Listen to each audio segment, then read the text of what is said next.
Assalamualaikum warahmatullahi taala wabarakatuh.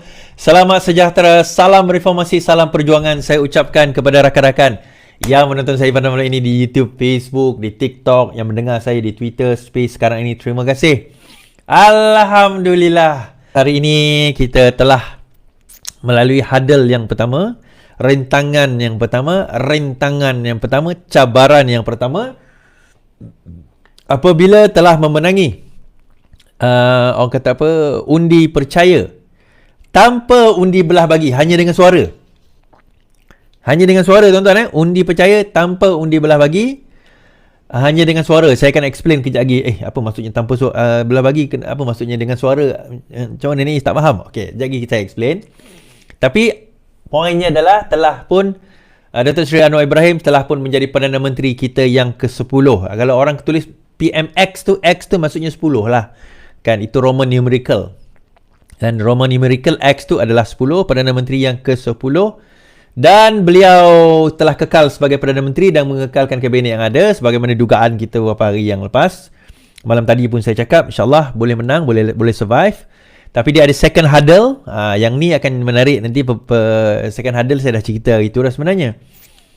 Tapi alhamdulillah kita dah settle.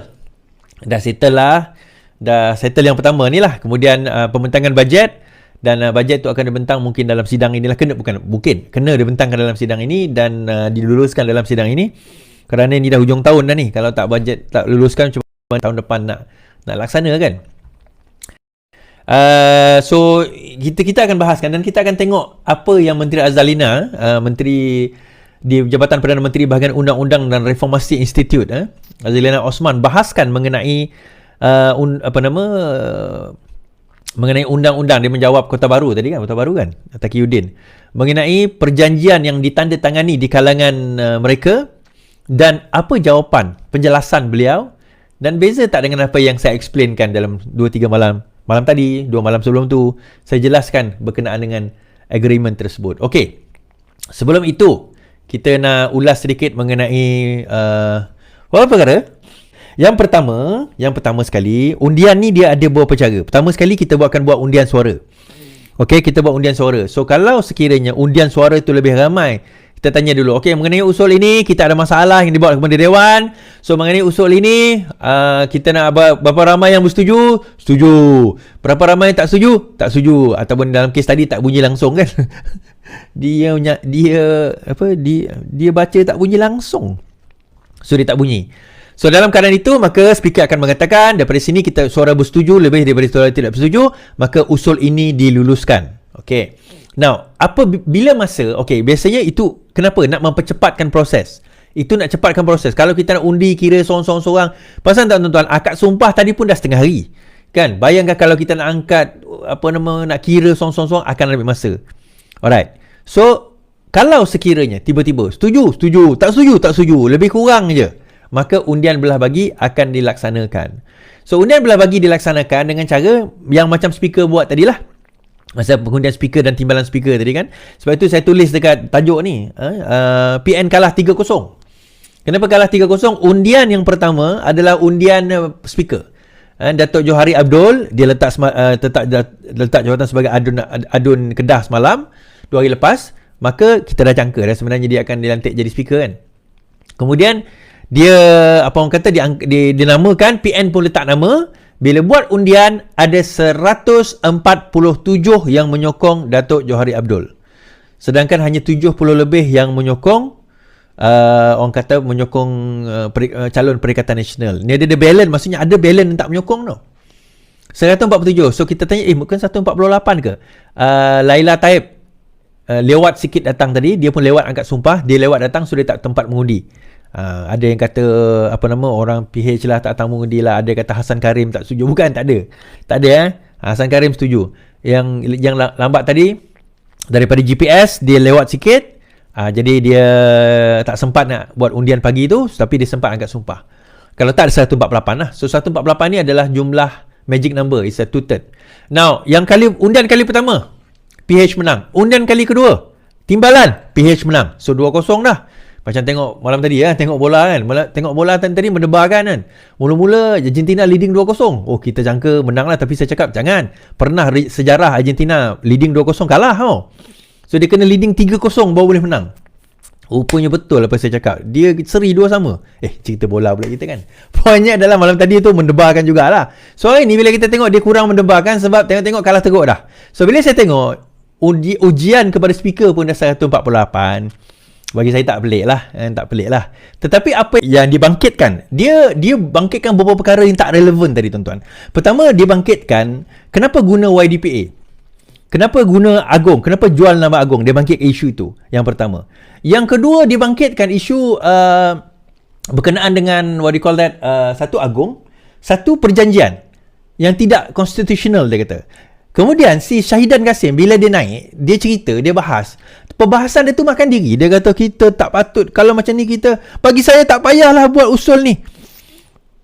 Bagi saya kita dah tak payah dah buat usul ni sebenarnya. Usul ni sepatutnya kita tak payah buat dah sebab kan YDPA dah suruh. Lepas tu bangun Ipoh Timur, dia kata kalau macam tu kamu sokong lah ya. Lepas tu dia dah checkmate dah.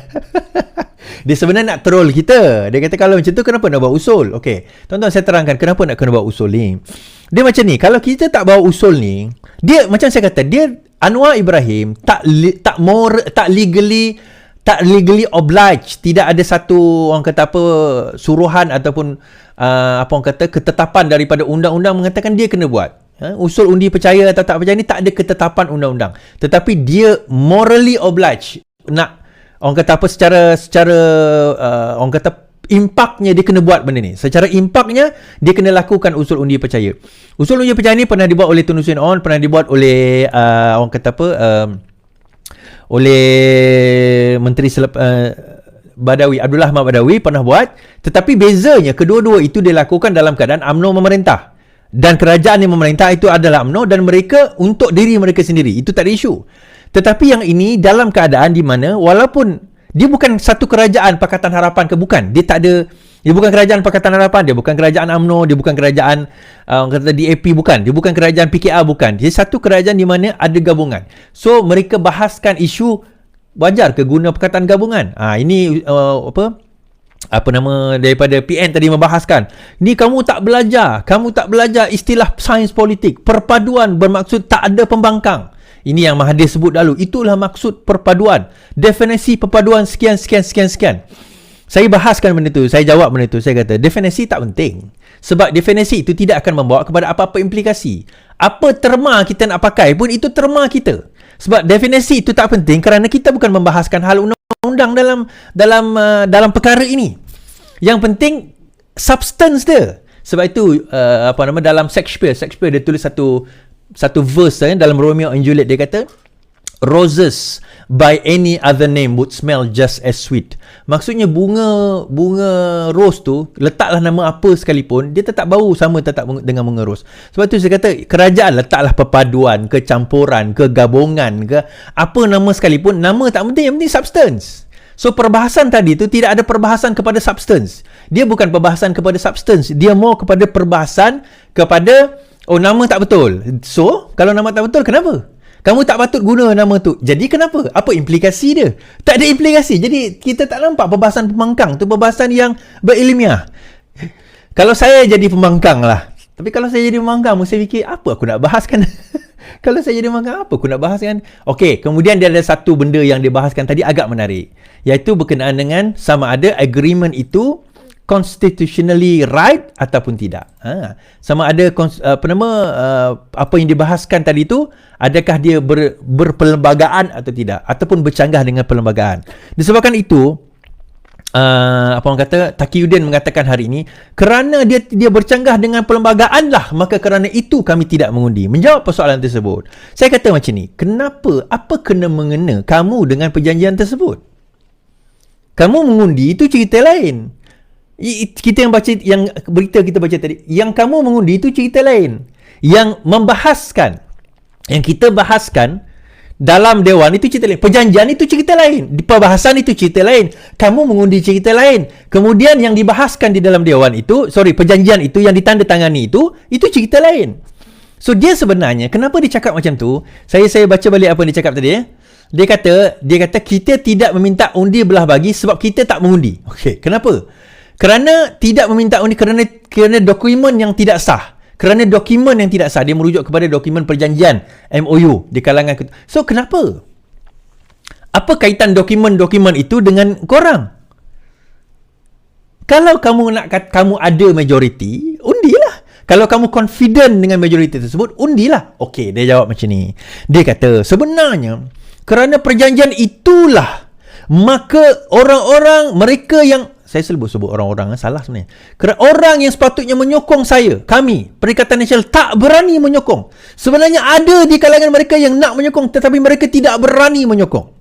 Tuan-tuan, kalau benar ada, kenapa kamu yang cakap dan bukan mereka? Oh, kerana ada perjanjian tersebut. Nak takut? Apa? Sebenarnya hakikat yang berlaku, kita dah berjaya mengekang dan menghalang orang yang dijanjikan. Mereka yang dijanjikan jawatan-jawatan kedudukan-kedudukan yang tak suka Zahid dan sebagainya yang telah dijanjikan, kita telah berjaya menyekat mereka daripada mereka itu mensabotaj lagi kerajaan yang ada. Dah berjaya sekat dah. Dan mereka akhirnya akur dengan keputusan. Mereka tak bersama dengan PN. Dia angkat tangan tadi tuan-tuan, termasuklah 10 orang dalam UMNO yang kononnya menyokong PN. Sebenarnya macam saya katalah, kalau BN campur PH 121, 10 orang sokong PN menang dah. Itu je dia perlukan, memang betul. PN hari tu mendakwa dia ada 111. Sedangkan masa tu memang 111 perlulah sebab ada 120. Jadi ada 111. Dia bawa kepada Yang di-Pertuan Agong, dia kata. Nak bukti keabsahan 111 tu datanglah. Datang ke parlimen. Oh, kami tak nak undi sebab dokumen itu tidak sah. Jadi daripada sini tuan-tuan, macam saya kata, bahawa telah termeterilah, telah tertutuplah, maka telah selesailah tugas kita untuk nak memastikan bahawa kerajaan ini bertahan, insyaAllah survive undi percaya ini. Dan Alhamdulillah, terima kasih kepada yang menonton saya 10,402 1.1k dekat TikTok, sekarang 900 lebih. Kemudian yang berada dekat Twitter dan sebagainya, yang tukar profil dah boleh tukar balik ke profil biasa dah. Terima kasih semua. Kita jadikan Perdana Menteri itu kekal sebagai PMX, PM yang ke-10. Okey, hashtag PMX tuan-tuan, tolong tulis hashtag PMX. X ni bahasa Roman numeral lah, PM yang ke-10. Jadi dengan ini maka bolehlah saya berehat sebentar. Penat lah tuan-tuan berehat sebentar dan insyaAllah kita akan kembali kepada urusan kita seperti biasa. Saya harap tuan-tuan boleh tulis hashtag PMX dan kita nyatakan sokongan kepada Perdana Menteri kita ke-10 dan kita bantu untuk apa orang kata, kita kembalikan balik gahnya negara kita insyaAllah. Dalam tempoh 5 tahun ini, kembalikan balik ekonomi kita, kembalikan balik orang kata apa, perkara nama kita yang pernah naik suatu seketika dahulu sebagai the Tiger of Asia, kita naikkan kembali maruah kita, negara kita, dengan semua bekerjasama tanpa mengira bangsa, agama, kedudukan, negeri dan sebagainya. Biar kita semua kerjasama. Thank you yang tulis DSI terbaik, hashtag PMX, hashtag PMX. Terima kasih. InsyaAllah kita jumpa lagi.